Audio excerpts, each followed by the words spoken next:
काजोल एक बंगाली फैमिली की लड़की थी और जिगर एक गुजराती लड़का था। जिगर को काजोल एक दोस्त की शादी में मिली थी और दोनों में प्यार हो गया। दोनों ने अपने अपने परिवार वालों को इस शादी के लिए मना ही लिया और फिर काजोल और जिगर की शादी हो जाती है। काजोल की सास अल्पना को अपनी बहू को लाने का बहुत चाव था, पर काजोल बंगाली थी। यही बात अल्पना को पसंद नहीं आ रही थी। काजोल भी कहीं न कहीं एकदम से बंगाली परिवार से गुजराती परिवार में आ गई थी, तो वो भी इस बात से थोड़ा घबरा रही थी। शादी करके तो तुम आ गई हो, लेकिन हमारी गुजराती रीति रिवाज भी तुम्हें सब सीखने होंगे। और रही बात भोजन की, तो हमारे यहाँ शुद्ध शाकाहारी भोजन ही बनता है।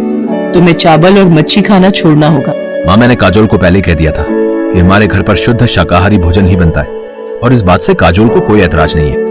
जिगर की बात सुनकर काजोल कमरे में आकर जिगर से कहती है, तुम्हें तो पता है मछली और चावल मेरे पसंदीदा भोजन में से एक है। अब तुम ही बताओ, मैं ये सब खाए बिना कैसे रहूंगी?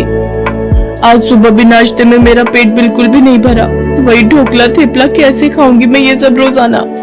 तुम ही बताओ मिहिर। काजोल, तुम जानती हो ये शादी हम दोनों की सहमति से हुई है, तो हमें इस शादी को आगे बढ़ाने के लिए कहीं ना कहीं तालमेल तो बिठाना ही होगा। अच्छा, मैं ऑफिस निकल रहा हूँ, शाम को जल्दी आ जाऊंगा। मिहिर ऑफिस चला जाता है। ऐसे ही कुछ दिन बीत जाते हैं। एक शाम अल्पना काजोल को कहती है, काजोल, मकर संक्रांति का त्योहार आ रहा है, घर में मेहमान भी आएंगे। इस बार मकर संक्रांति की सारी तैयारी तुम्हें ही करनी है और हाँ, खिचड़ी का प्रसाद भी तैयार करना है। अब ये सब कैसे करूंगी? मैंने तो कभी ये प्रसाद वाली खिचड़ी बनाई ही नहीं। माँ को फोन करती हूँ। अरे तू चिंता क्यों कर रही है काजोल? मेरी सहेली सेजल भी गुजराती है, उससे पूछकर मैं तुझे सब बता दूंगी। तो एक काम कर, मैं तुझे उसका फोन नंबर दे देती हूँ, तो उससे फोन पर बात कर लेना। ठीक है माँ, मुझे उनका नंबर दे दो, मैं उनसे बात कर लेती हूँ। काजोल जितना हो सकता था वो अपनी मम्मी की